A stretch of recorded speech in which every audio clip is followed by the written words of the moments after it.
Are you stressed and filled with anxiety like I am? Maybe in a bit of pain from that car accident you had a few years ago? Well, the sponsor of today's episode, Hempville CBD, has us covered. They have the highest quality products created by chemists and doctors. Hempville carries everything from CBD to THC dispensary grade without those despicable dispensary prices. Order your Delta 8, 9 edibles and vapes along with the THCA flower and get free shipping when you spend $50 or more at hempvillecbd.com. Check out the link in the description for more details.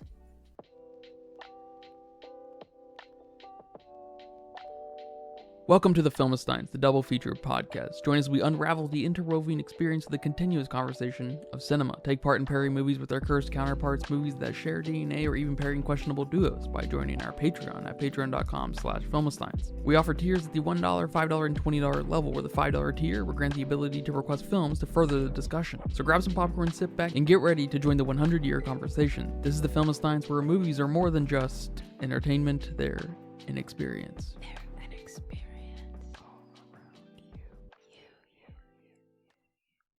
And welcome back to another episode of the Filmistines. Thank you for joining us today. I am joined today by my aquatic friend, Lucy. Hello, everyone. Aquatic. I like that. You can join us every Monday, Wednesday, and Friday for brand new episodes of the Filmistines. Some recent episodes include If Beale Street Could Talk, Trolls Band Together, Brother Bear, The Holdovers, and the very first Godzilla from 1954. And remember, you can write into our Patreon to ask questions, make suggestions, comments, concerns, and while you're at it, leave nice reviews, likes, comments. But today we are discussing the biggest surprise of the year, probably, I would say. Yes. Takashi Yamazaki's Godzilla -1, the brand new Godzilla film. Like you might have learned in our most recent episode, we are both Godzilla fans for different reasons. Or at least originally. They might converge here and there. Yeah, it seems like you were a Godzilla fan way before I was. But you could also say I stopped being a Godzilla fan just as fast. So, because you like what they ran with for the most part. Yeah. And I didn't. Because I like some of it, but I'm really not a fan in particular. And then Shin Godzilla comes out, not too long ago. I'm like, okay.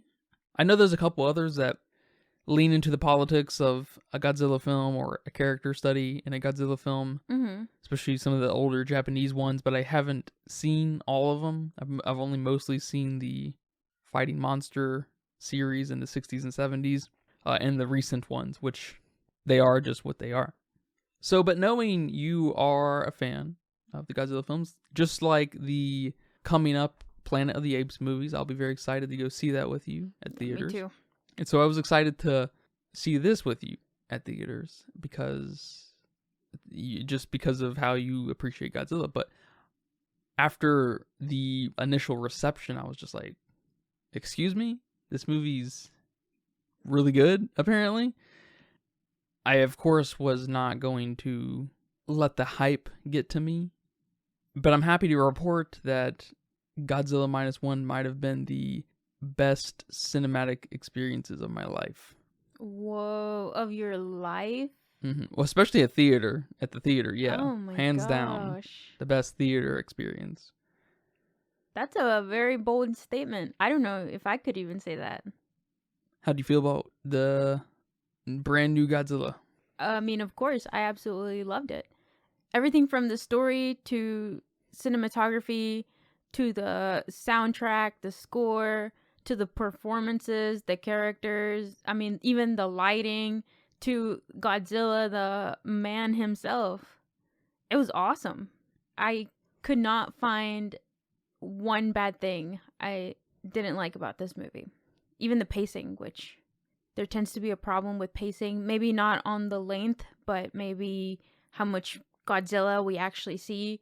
And oh my god, we got so much Godzilla. I loved it. It probably helps that somehow they figured out how to make Godzilla scary. So he lingers in the back of your mind. He's not this thing you're looking forward to. He's almost this thing you want to look away from. And I can't believe they were, I don't know, ballsy enough to introduce Godzilla with a jump scare at the very beginning. They did introduce him with a jump scare. That completely changes the mood of this movie. Yeah. I mean, you know, compared to the classic when he's peeping over the mountain. Oh, derpy looking. He's borderline cute. Yes, you're right. Because you see the like weird ass looking fish float up, and you're like, what is that? And, you know, our main character here is just kind of staring at the fish, and boom, there's your. I mean, he doesn't even look like Godzilla at first. No, he's like hunched over and weird looking, Yes. not nearly as big. And kind of dinosaur-ish, lizard-ish. Which, I mean, yeah, Godzilla is that anyway, but it doesn't scream Godzilla. And he's small compared to what we have previously been seeing. So he's weird. I would have never guessed making Godzilla small would have been the answer to making him scary again, maybe. Was he ever scary? Was he scary in the first one? Not No. so, but it's sort of just a somber film like we talked about. This takes somber and makes it unsettling. Yeah, in the first film, he was just a symbol. He himself did not look terrifying. The idea of him was terrifying, but not him. Not his physical self. Yeah. But here, oh my god, he looked terrifying. He looked phenomenal. He was the epitome of mass destruction on screen. He looked awesome. And I am so fucking glad that they did this, that this movie came out. I guess since we're already on the topic, did it kind of give you Super Saiyan Goku vibes with him? Every time he got destroyed, he got bigger or more powerful? Or was that just me? Also, when he was, you know, charging up to do his heat laser attack, it kind of felt like Goku screaming and turning yellow and charging up. Yeah, there's certainly an anime element here that takes some of the best hyper melodrama out of the anime into something that's a little more character driven, a little bit more dramatic, I guess I should say, because a proper dramatic, not dramatic like anime. Anime is soap opera dramatic, right? So it's hard to not see that, but I also can't help but to believe that it reminds me of older Godzilla films too, because there's this element in the older films too of what doesn't kill him makes him stronger too. And so I think after you see some of those, you'll be hard pressed to not see, oh, this is where anime gets half their tropes out of the Godzilla series. It's the other way around. Yes and no. I'm sure it's coming full circle, really. I think it's taking the best out of what anime kind of made their own too. So absolutely, and it's very, very cool in that way. Yeah, I mean, the way I think this might be my favorite element they did with Godzilla when he was charging up, how his spikes would just kind of pop out of his skin. Oh my god, that was so cool. I can't get over how cool that was. And you would just see him from the tip of his tail to the top of his It was awesome. Hunched back. Boom, boom, boom. Oh my god, it was so cool. Awesome. One of the coolest things I've ever seen out of a movie that has anything that's just like a spectacle. And then not to mention when he blasts his heat wave out, his heat ray, it destroys some of him. Oh my god, yes. He hurts himself. That's the coolest thing I've ever seen in my life. I don't even like shit like that, you know? It's like there's like an element of risk within Godzilla doing this to himself. It feels like it's hurting him. It is hurting him. We see it. Smoke coming from his mouth and the rawness of his skin afterward. And the fact that he can't just keep doing that attack. He has to heal himself to do it again. But then the next one's going to be stronger. Oh my god, it's so fucking cool. Yep. I know you have a very special place in your heart for CGI. How was Godzilla here? I'm assuming he's CG'd, right? I mean, yeah, of course. I know he looked Yeah, I mean, he looked phenomenal to me. I think this Godzilla and his shenanigans might be my favorite CG of any movie ever made. Wow. And I know Japan suffers from bad CG. They have a tendency to just not give it the attention, I guess, that it's needed. Maybe because the budget's just not there. I'm not sure. The talent's definitely there. You can see that in the force of video games they make. And we've kind of hit some peaks here in the United States with CG. You know, we've had some high points with, I would say, Planet of the Apes and maybe some parts of Avatar and even some Star Wars and stuff. But a lot of our like high-end CG kind of looks bad. Like Transformers? Yeah, Transformers is an especially kind of bad one. But a lot of it is like almost CG porn where it just starts to look like a watercolor and there's just no depth to anything. There's nothing. Everything gets lost in itself and it's just ugly, right? And I mean, I have no idea what all was CG here. I'm sure all the water or a lot of the water was CG and the buildings and Godzilla. I really don't even know. I haven't looked too much into it. Obviously, all the destruction and whatnot. Yep. But it was so, I don't know, maybe it was so not the point that it didn't really matter if it wasn't as good. I can't even really tell you. But the experience mixed in with the visuals is just unlike anything. Yeah, I just know you have a tendency to be more, or let me say, you have a better eye for bad CG or especially good CG than I do. And I know he looked friggin' awesome to me, so I was just curious. I guess I feel like I have an eye for washed out CG, just like Guardians of the Galaxy suffers from that because all of it takes place in space, and so like it does look good, especially the third one, but there's, I guess, a tendency in Marvel, especially post, like when they start entering space and like have, you know, that era of Marvel, there's this tendency for everything to be vibrant and just ugly.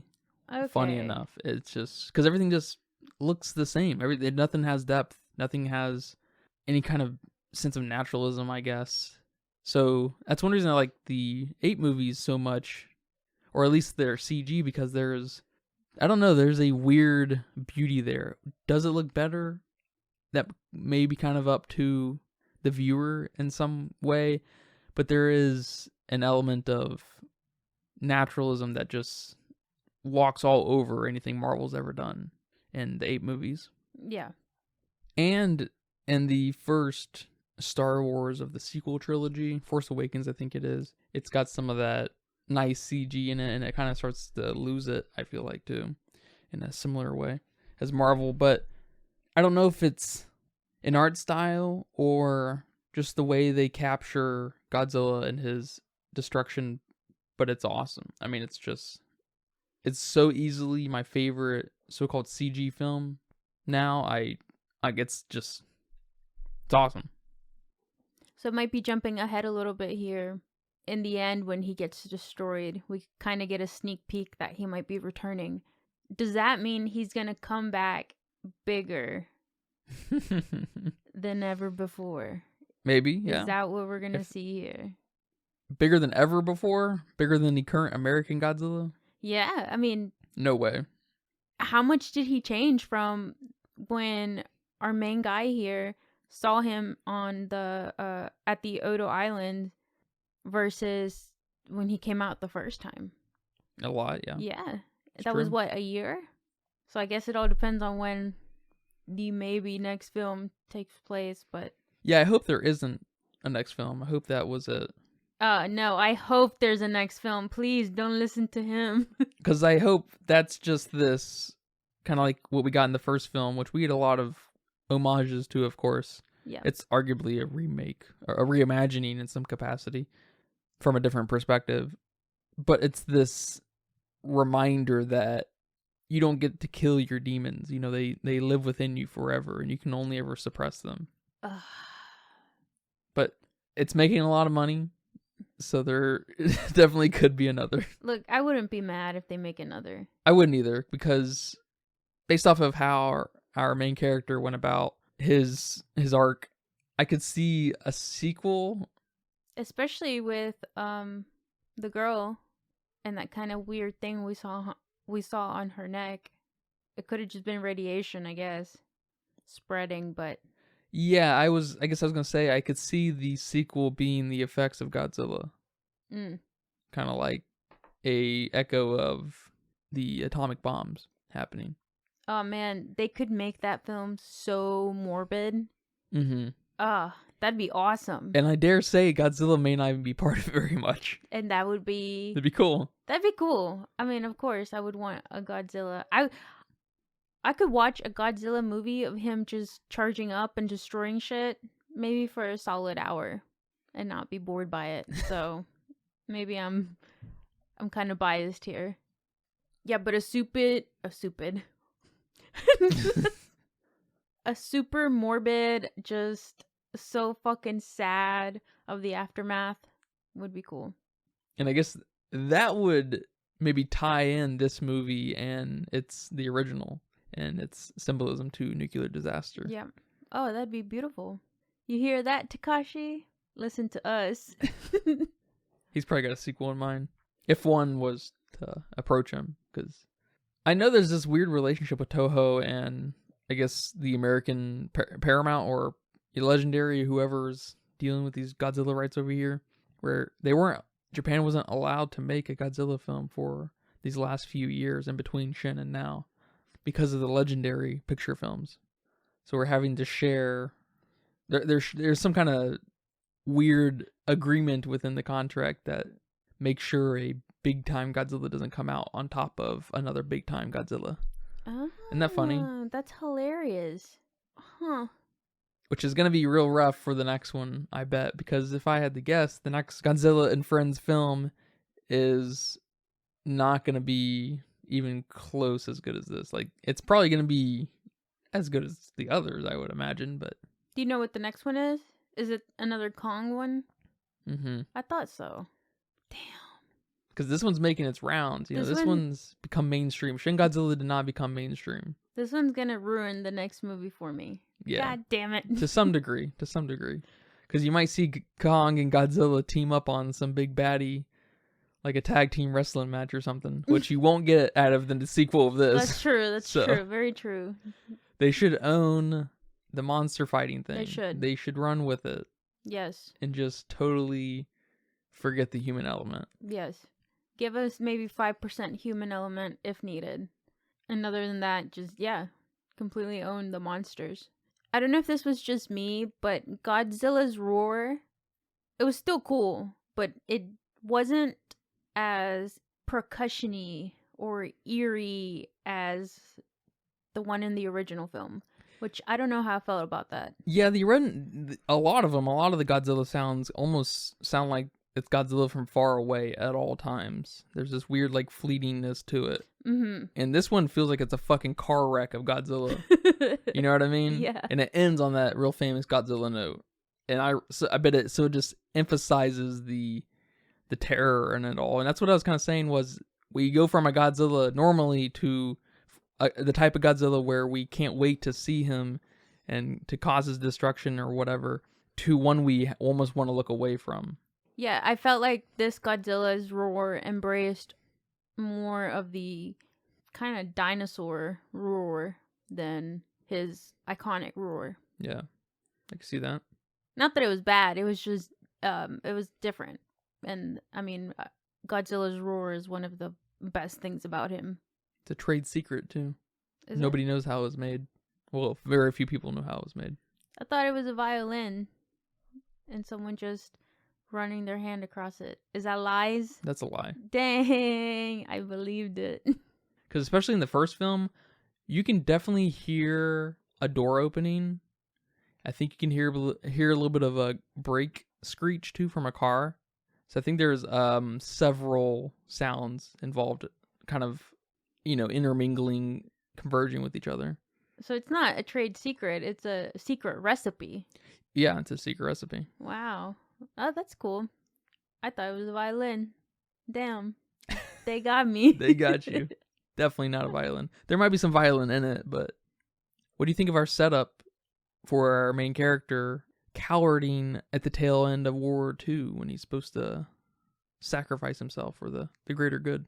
That was an awesome setup. And not only is it awesome in the way that he didn't fulfill his duty, but this is a Japanese film, and he's a Japanese soldier, fighter, whatever you call them, and they value honor and integrity way more than anything else. So if you can understand that, at least understand that, it makes this setup so much more powerful and just kind of heartbreaking. Yeah, you can never see that motivation drive an American character. No, never. An American character cowarding. It's All fine. right, yeah, that's fine. We don't like.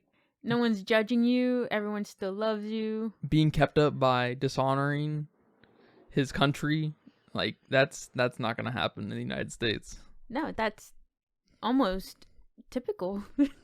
Yeah, you're a hero here if you dishonor your country. Yeah. But oh my god, I can't believe they ran with that. Yeah. I like the whole honor system in a similar way that I like super religious people in movies and that drive their whole being, so that it taps into something really near and dear to me in that way. I like seeing that a lot. I think there's not a lot more to humans than honor and loyalty. Yeah. I think that's one of the most fundamental, facets to a love that kind of transcends family, some kind of, not necessarily national pride, but something kind of akin to nationalism and kind of love for thy neighbor kind of thing without knowing them. Yeah, I really like that they gave our character here this dilemma, and it's what he has to fight the rest of the movie. Not only the fact that he bailed on his mission, he wasn't supposed to live because he was a kamikaze pilot, but he also survived Godzilla's attack at that island where he happened to land because, quote unquote, something was wrong with his plane. And just the guilt that he has to live with both of those scenarios. And I say live with, but he's not really living with it. He's not living at all. He's just letting himself feel guilty. And it's just great. It's so sad. It's so fucking sad that they did this to him. Yeah. It reminds me of a lot of Kobo Abe's work, where they are so torn apart by the specific trauma, whatever specific trauma you'd be talking about in a Kobo Abe book, but they forget, or I should say they kind of detach themselves from reality. And we have a couple moments of him thinking he's already dead, that he's been dead. Yes. Oh my god, that's heartbreaking. And when he says it too, he's almost happy that he might be dead and he doesn't have to live with it anymore. And he deserved what he got, basically. Death. How are you going to give me this story plus Godzilla? I don't know how that works. I really don't. And then one of my favorite scenes is actually is the intro part when they're on Oda Island, where our main character wakes up and sees the chief engineer guy stacking up and burying his other members, his comrades, and he starts yelling at him and everything, and it's just like, god damn, this is not your mama's Godzilla movie, This is something else. I couldn't believe my eyes. I was already locked and loaded to cry this whole movie from the get-go. Yes. That was probably one of the cheesiest parts, but almost, I don't know why, but I'll have to think about it a little bit more, but our main character requiring that engineer to be his engineer to, fix up this decommissioned plane or whatever, to outfit it with weapons or something. Mm-hmm. That was probably that's probably the cheesiest part of the whole movie, but it was just so earned on an unspeakable level, man. It was so good because so he claims he's the best mechanic, but we know why. Yeah, we know why. Nothing in this film gave us he's the best mechanic vibes. Yeah. I mean, maybe he said it in the beginning. I'm not sure, but I don't think so. There's no tangible evidence here that he's the best mechanic. It's just we an know excuse. Why. Yeah. We know why you want him, and the way he got him It was to awesome. come back It was was so awesome. awesome. It was awesome. And I don't know, that was probably one of my favorite reveals. Or I guess it wasn't a reveal, just I guess a little bit of a twist, maybe, I don't know, but that was awesome, telling him you're responsible for everyone's death. It was all your fault. It's a big deal because slander is such a fucking major sin in Japan. And he came. He came to fucking defend himself and his honor. It's awesome. It was, oh my god, it was so good. It's like the finest cut of melodrama too, because he just wants to, or I should say not just, but he wants to prove to this guy and prove to himself. He needs this guy to prove to himself that he can do this. He's going to honor his duty. He's going to make up for what he's done. Like, it's just like, God, I don't. Yeah, he brought him back just so he could say, here, hold my beer and watch me. Bring your honor back. Bring my honor back. Destroy Godzilla. It was good. And then it's even crazier. It's so funny to say it out loud, really, but him outfitting the plane, the jet, with a ejectable seat. And it makes it absolutely masterclass storytelling that the guy who, at the same time, the guy who shamed him at the very beginning, but also understood at the same time, at the very exact same moment at the very beginning of the movie, was like, I knew why you did it, remember? Yeah. He sets him up with an ejectable seat with a parachute on it, which wasn't normal, I guess, in Japan at the time. According to the movie, it's just like, how am I expected to go to sleep tonight? It's crazy. It was It's some of the best cinematic storytelling that I've ever seen in my life. Yeah, it makes me think about how I would feel if he wouldn't have saved himself, how that outcome would have moved me versus him choosing to live. Yeah. So I have to think about that, but I mean, you wouldn't have been able to see the honor physically manifest right in front of him with everybody saluting him, you know? I think there would have been some honor with him sacrificing himself too. Well, that would be kind of contrary to why they set out to do their own mission to begin with, though. Yeah, but he was doing it for himself, not for... Well, he was doing it for his kid, not for anybody else, really. Because he was waiting to see if they're... He wasn't just choosing to sacrifice himself first. That wasn't his first plan. His first plan was hoping that their plan works. But if not, he was plan B. He was the fallback to sacrifice himself for his kid. So I think it could have worked too, but then we have the mechanic here who gave him that option. And I mean, yeah, you said it. It's so cheesy, but it's so fucking just humans looking out for humans valuing life and understanding that of course you want to live. Yeah, that brings up my favorite scene in the movie, I think, when all of our retired vets, our people who left the military after World War II, I guess, kind of put an operation together. That whole scene of, let's do this not for a nation, not as a nation, but as a group of people who want to live kind of angle was awesome. Like, yeah. I've never seen rejecting a nation's ideals and motives and just the entire body for survival is awesome. And especially, I guess, on the backbone of Japan, where it's a very, I don't know, so-called traditionally minded people, especially at the time of post-World War II, and is kind of obsessed with still who they are, their tradition and honor, or I guess at least at the point of the movie. Yeah. Now we could probably argue otherwise. Yeah, it's almost like that speech hasn't been given before in this situation. In a Japanese film. You know, nothing's ever, let's save human lives. I like that. My favorite scene, I guess my favorite human interaction scene, is when his three comrades, the old guy, the young kid, and the other guy, I don't know their names, but they're at his house and they meet his kid for the first time, and they're telling them what a lovely, what a lovely house, what a lovely kid, what Yeah. a lovely wife. And then he's like, that's not my wife.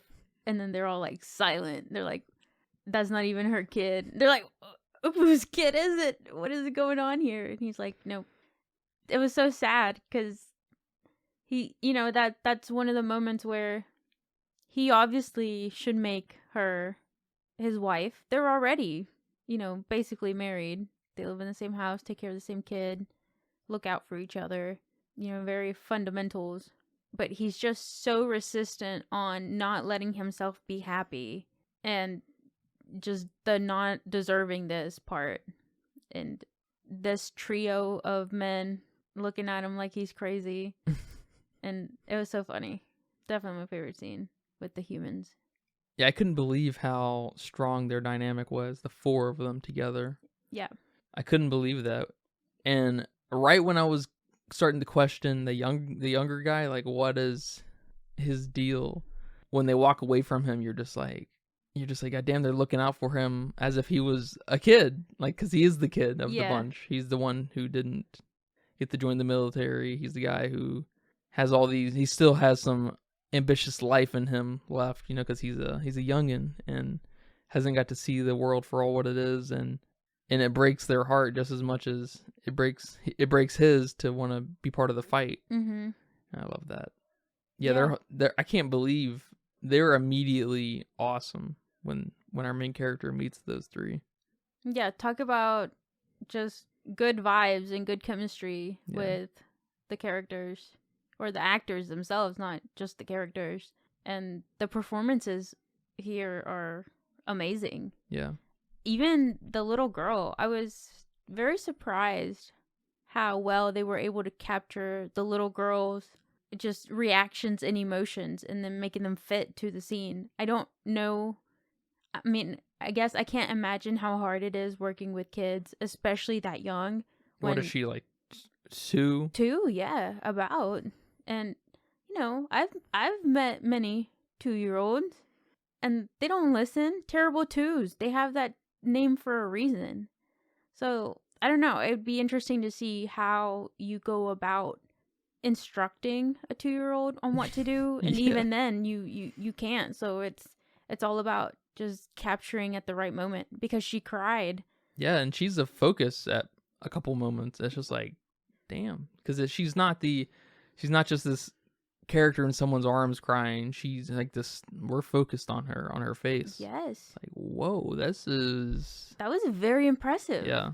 And she had a few lines. I mean, we saw it with subtitles, and you might surprise me, but I don't speak Japanese, so I don't know what she said. Of course, yeah. But that's why it almost kind of feels disingenuous to say how good the writing is. But the writing feels super tight. Yeah. But I don't speak Japanese, so I can't authentically say. But I mean, just I don't know, this 2-year-old blew me away too. And maybe some of our Japanese listeners can tell me how well she really said the things she said. But, that aside, everything else she did was freaking awesome. And I'm sure there's a little bit of the director here maybe finding clever ways to make her cry or be excited or, whatever. And I absolutely loved that he put the picture that she drew him in with the other. That's awesome. Oh my God. I can't. That was so fucking good and sweet. This movie is fucking amazing. They do it in such clever ways too. It's so funny to not let you forget about that little packet of pictures. Yeah. I didn't know what it was at first. Yeah. I thought it was money. The whole time I thought it was money. And when he said he needed a job, I was like, why don't you take that money that the other dude gave you? I don't know why I associated with money, because what else would it be until we see him open it. And it wasn't until towards the end I saw him open it. Because I saw the pictures, but he didn't undo the packaging and take a picture one by one. the first time we see the pictures, and we're not even sure what the pictures are of, or who those pictures are of. Yeah, if this was an American movie, the lady would have been like, "Oh, what are those?" Yeah. Would have gotten a little bit of a. She would have got the story at least, and yeah. Or she would have gone in there and looked through his stuff. But yeah, so that probably made it even more heartbreaking when I saw what they were. I was like, "Fuck, that's not money. That's worse." It's even sadder, I guess, because they had the means probably to take a photo together, but there was just this rejection from him to identify an item like that, some kind of family collective. And so the daughter of all things forced that onto him through an image. So it makes, because that was after, I guess, his girlfriend, his female house companion lady, we think she dies, and so that makes that even harder. It's like, damn, the confirmation of you guys are a family happened post her death and through a drawing by your not child. Oh my god. Yeah, so that's good storytelling. So good. I do have 3 favorite Godzilla moments, Godzilla scenes.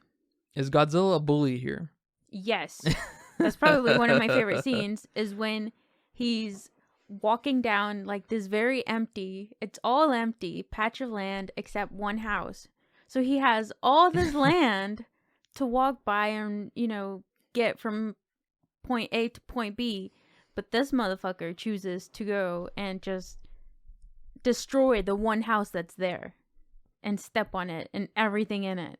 And that's how you know Godzilla is a fucking bully. That's one of my favorite scenes. They make him walk through the house. I will say Godzilla, most of the Godzilla films tend to give him quite a bit of personality. It's really kind of surprising how much personality they manage to give a giant lizard that just destroys shit. And he does tend to always lean into the bulliness, and I guess here and there is this knight in shining armor for certain peoples, and it's awesome. I love his bulliness so much. It's just like, statistically, well, he's probably gonna walk in any other direction at this moment, but no, he walks right over your fucking house, right on top of your house. Yeah, I mean, his skin must be really, really tough, but I'm not gonna risk hurting my foot if I could go over here. But no, if it's for the sake of destruction and destruction only, I'm gonna step on that house. I know that these humans are fearful, so I'm gonna go cause more fear. It reminds me of like little kids who destroy sandcastles or anthills or whatever. No, and oh my god, maybe I have way more than 3 favorite scenes, but when he grabs that giant ship and launches it at the other ship, that was awesome. That was awesome. He fucking just picked that up and swung it. That's how you know Godzilla is a fucking bully. That was so good. Oh my god. I mean, don't even get to all the destruction in the city and the train. No, He's just a fucking big ass bully, and I love it. I'm almost surprised there wasn't a close-up shot of him and him just kind of like smirking. I mean, he always kind of looks like he's smirking anyways. He's got like a puffiness to his face that makes him look like he's smiling all the time. What about the chase scene when they're in the boat trying to put mines in his mouth? That was a pretty crazy scene. That is a pretty crazy scene. I actually couldn't believe how good that was. I was fully anticipating when they were on the hunt for Godzilla, basically, and they were trying to intersect with the story. That's when I thought things were gonna fall apart in some way. They still had me.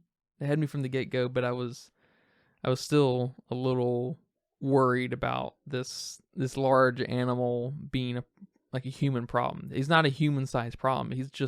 He's a worldly problem. So it's hard to make, a character story around that, obviously.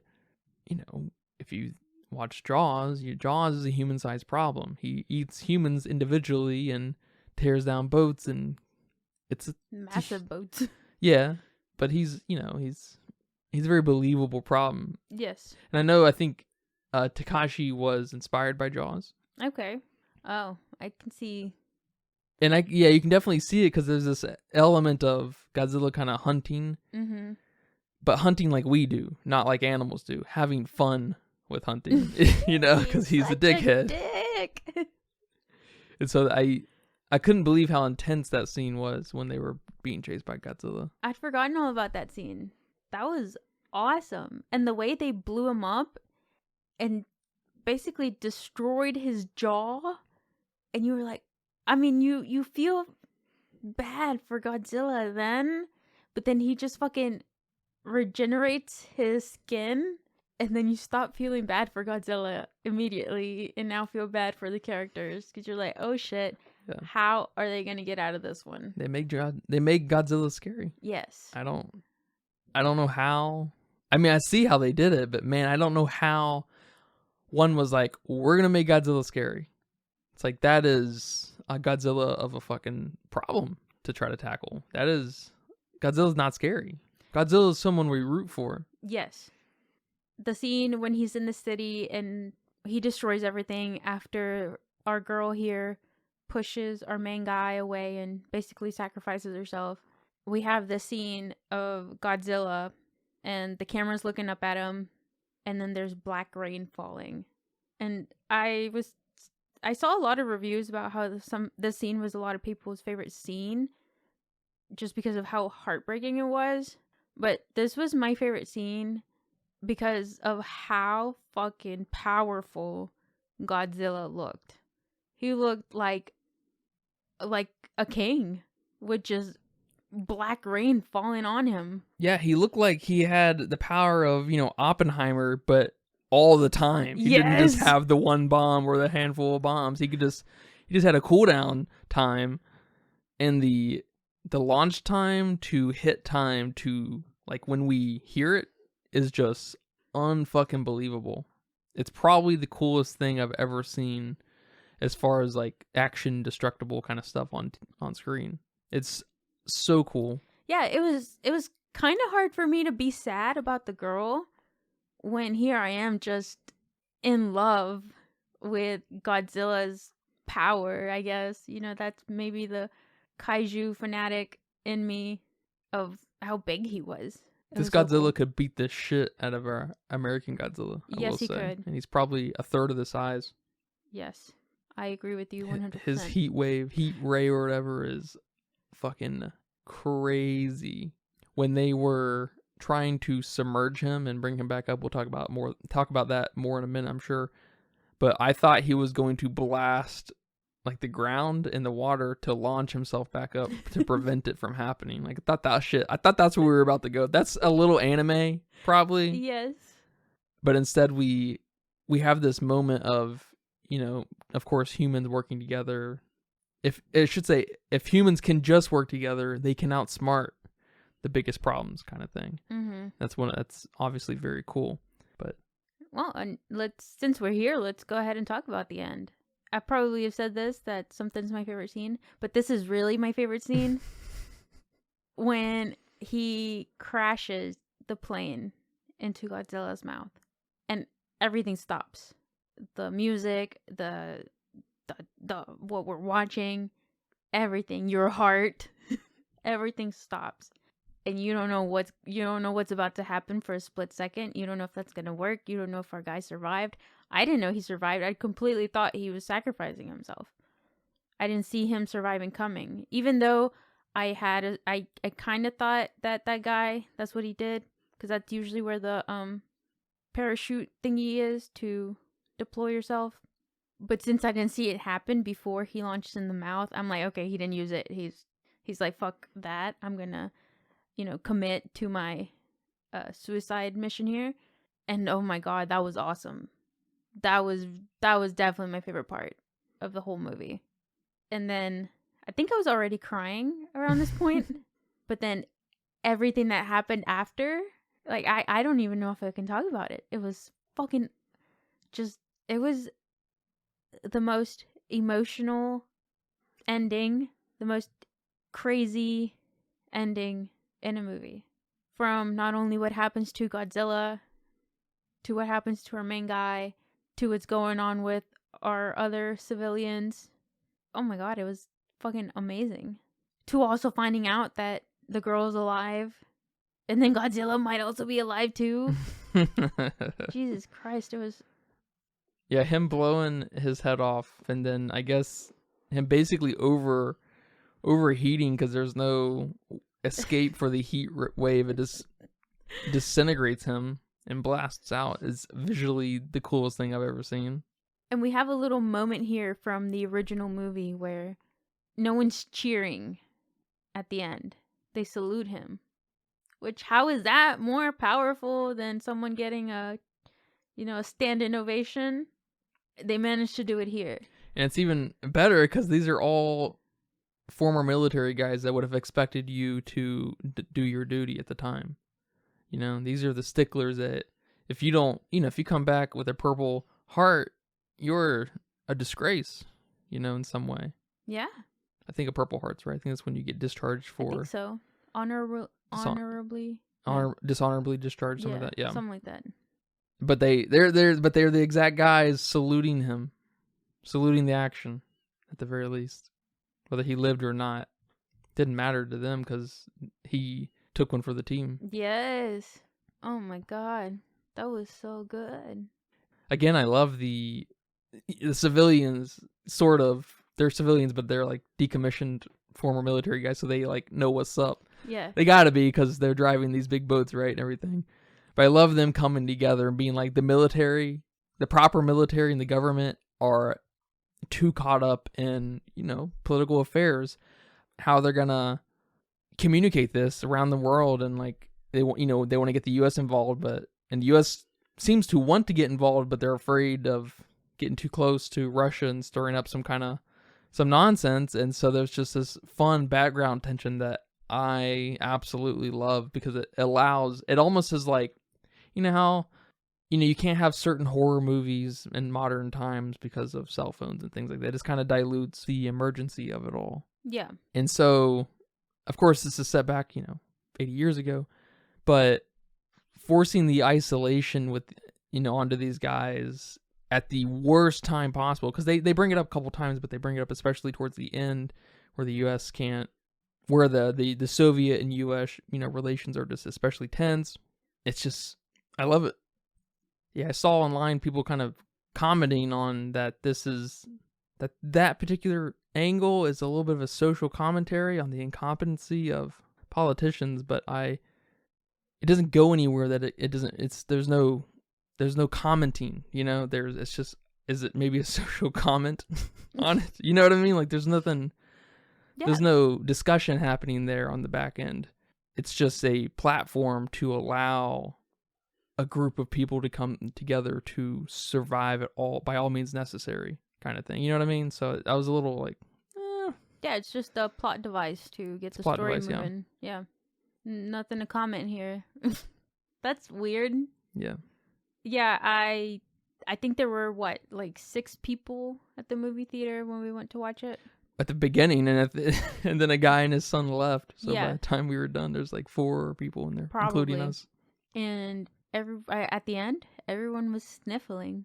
I mean, yeah. Yeah, they were. I know. My chin was just drenched in tears. Have you ever cried so much in a movie? Yes. Okay. Yeah, that's not surprising. Okay. Have I ever cried so much at the movie theater? Probably no. Yeah. I'm going to cry in the comfort of my own home where I have tissues. What is a movie that competes, at least in your mind's eye, at first glance up there, that competes with the cinematic experience, the movie-going experience for this? I definitely think the Harry Potter films, especially maybe the last 2 or 3, I went to see those opening night with all those people, with the hardcore fans that are going to go see it opening night. That was emotional for different reasons, wasn't it? Definitely emotional. Oh my god. I bet they gave you chills. Yes, it was so awesome.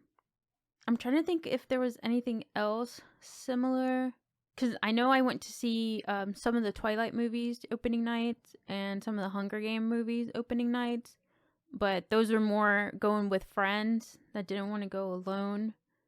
Not because I was a fan, so it wasn't similar. But other than that, the Harry Potter movies just have a very soft I can totally see that. place in my heart. I also went to see the first Harry Potter movie at the Orpheum, and they had a live orchestra playing the music, playing the score of the first Harry Potter movie where it should go as the movie played. So it was pretty cool. That wasn't very emotional or anything, just a really cool cinema experience. But I mean, nothing beats people just crying. Yeah, can you imagine a theater full of people at this Godzilla movie? Oh my god, we would hear. The sniffling would probably have become annoying. It would have been annoying. Yeah, when, Dobby died, that's probably the worst one. When Dobby died in the movies. Just fucking Spoilers, goddamn. heartbreaking. No, if you didn't know that Dobby died by now, you're not even a fan, so shut up. Mm-hmm. You know? I agree. I totally agree. Stop being so fucking sensitive.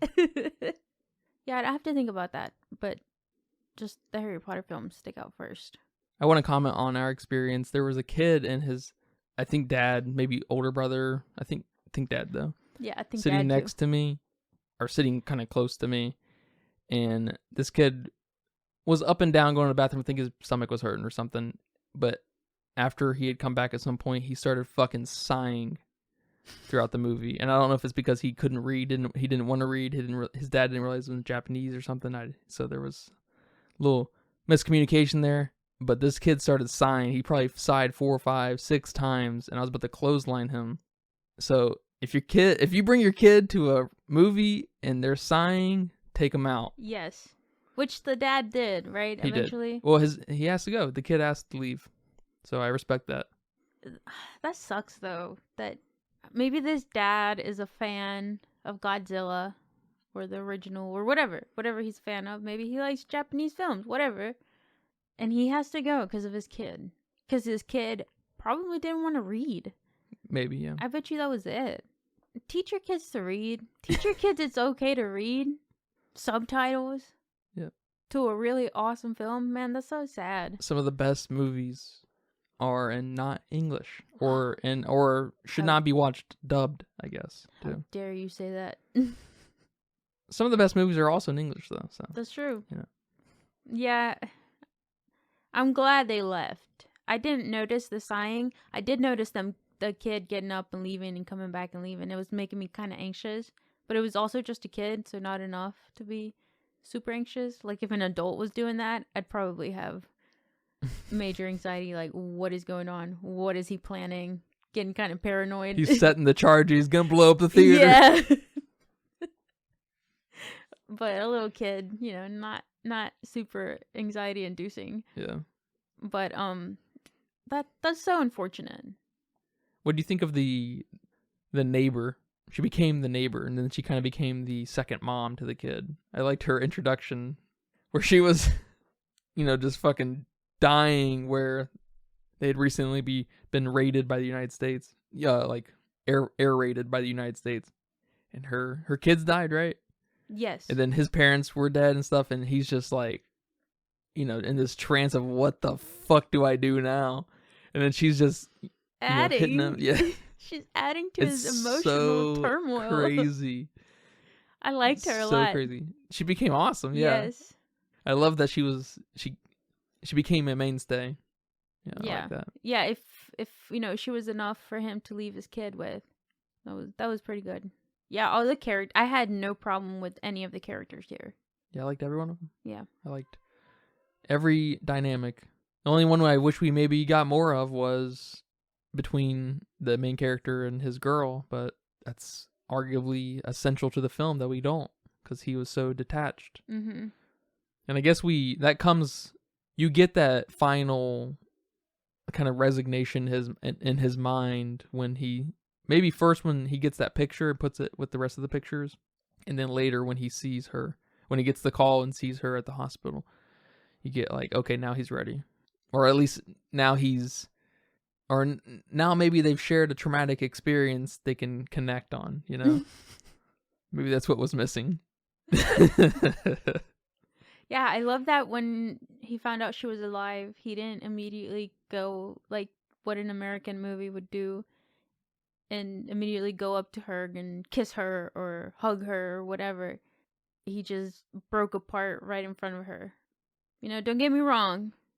I'm a big romance, love romance, but nothing like the melodrama of Japanese and even Korean. Korean's the one that speaks out to me the most, or sticks out to me the most. Their romance, their idea of romance. It's not more powerful, but it's just... It is. It's way more powerful. It's just so... It maintains that tension. They don't ever let go of the tension of that relief. You know, there's no orgasms in Japanese or Korean films, and how they don't touch in the same way. The eye contact, the love of being with one another, and I don't know. There's like they capture appreciating each other way more than any American film. It's way better in Japanese and Korean stuff. It's definitely different. I don't know about way better. I have my soft spot for some romance movies because I'm also Hispanic. And Hispanics like the opposite of what the Japanese and Koreans do. They're passionate up the wall. Yeah. So I love it all. It's funny how that comes out in different ways across the world. That's very cool. Yeah. That was a good talk. That was a great talk. Thank you for watching this movie and talking about it today. Oh, thank you for taking me to go see this. It was an absolute surprise. First of all, I had no idea this movie was coming out at all. And second of all, I thought you were taking me to see the Leo Flowers Moon something movie, which I wasn't super excited about. Yeah, that's not a theater movie. Yeah, but definitely a big, awesome surprise for this one. Cool. Well, man, do you have a budget guess for me? I do. So we said that the first movie was about like 3-4 million, right? So I just multiplied that by 10 and added a little bit more because it's, what'd you say, 70 years later? So I went with 50 million because how can it not be? I wanted to guess a little bit more just how good Godzilla looked, but something told me that this Japanese movie, maybe they didn't spend as much as we would here for something this good. That's true, yeah. That is very true. We spend way more money on movies than anywhere else in the world. Well, it says here that there's no conclusive budget. Okay. But we do know that it costs less than 15 million. Less than 50 million? Less than 15 million. Less than 15 million? 1-5? And the director, Takashi, said that he wished he had a budget of 15. So that indicates to me quite a bit less. Maybe in the tens. Wow. 10 million? 11 million? Route. Yeah, that's pretty incredible. I know we said there were no excuses in our previous episode from the original, but now there's really no excuse whatsoever. This movie cost about twice the budget of the original. Wow. Of course, economic status and the situation of the world are different. So the exchange of money works a little differently, looks a little bit different, but there really is no fucking excuse for films today. And so far, it's gone on to make about $64 million. So good. And it didn't have a worldwide release. I know you said that there was a very limited release here in the U.S. It was a limited release in the United States, and it's been extended a time or two now. So I'm not sure how long it'll end up being in the United States, and I'm not sure about the rest of the world, but it's already definitely making money, and seems to be only snowballing in that way by reception and word of mouth. This is probably the third most talked about movie in the year, along with Oppenheimer and Barbie, I think. I think so. That's awesome. Yeah, so I just wanted to tell you the general consensus on Letterboxd, though, too. I'm gonna try to remember to bring this up more often. It says it's a 4.2. Wow. And it's totally weighted at the top half. Wow. So it's actually Good. pretty incredible. There's no budging that number here. It's well deserved. Yeah, it is very well deserved. I couldn't find any bad reviews, really. You said you found some bad reviews, but not well thought out bad reviews. Yeah, they were your formulaic reviews, calling the movie formulaic. It's original, yeah. And I get that, because that implies to me that it wasn't very engaging to you. Because it's a similar situation with video games where people like to say that they're repetitive. It's like, well, yeah, what you do moment to moment in a video game is extremely repetitive. I don't. Yeah. You but jump, calling, you smash, you shoot, you turn in missions. Yep. You go collect shit. You fight boss. You fight boss. And you get mad a few times and you kill him. Yeah. And then there's a handful of sports games in there that each have a similar kind of day in, day out thing. So it's not really, it's kind of lazy, I guess. It's lazy. It's not really criticism. It's just a lazy thought on it. And it feels like it's just because you don't get it, there's something wrong with it, you know? Maybe they didn't like reading subtitles. Yeah. And maybe just everything's not for everyone too. Yeah, so that's also true. But no, very well deserved. Go watch it if you haven't seen it. What would you give it on your letterbox? I'd give it a 5. This is this is a 5. Is this as good as RRR from last year? Yes. Is it better? Possibly. Okay. I think it is.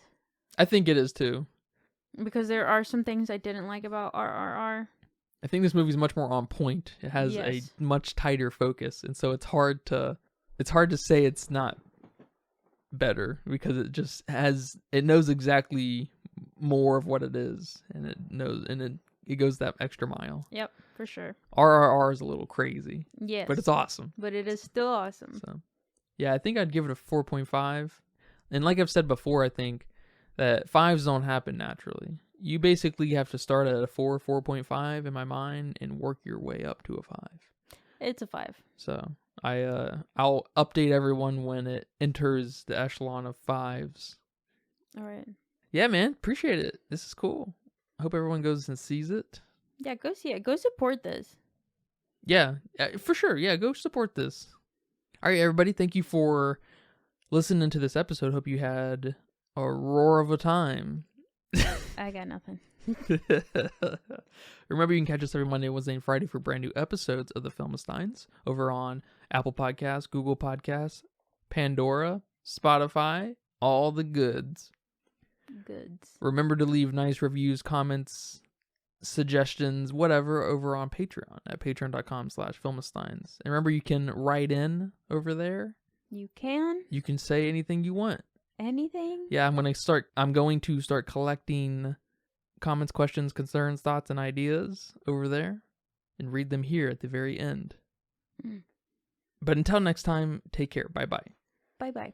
And that's a wrap for today's episode of the Filmsteins. Thanks for tuning in and joining us on our cinematic journey. We hope you enjoyed our discussion and gained some new insights and perspectives in the world of movies. Don't forget to subscribe to our podcast on your favorite platform, especially Patreon at patreon.com/Filmsteins. And follow us on social media for more film-related content. We love hearing from our listeners, so if you have feedback, suggestions, movie recommendations, or book recommendations, please feel free to reach out to us. Until next time, keep watching, keep loving the magic of movies. This is the Filmsteins, signing off.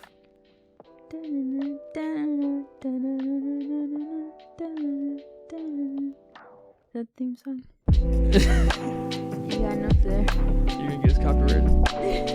I don't think so.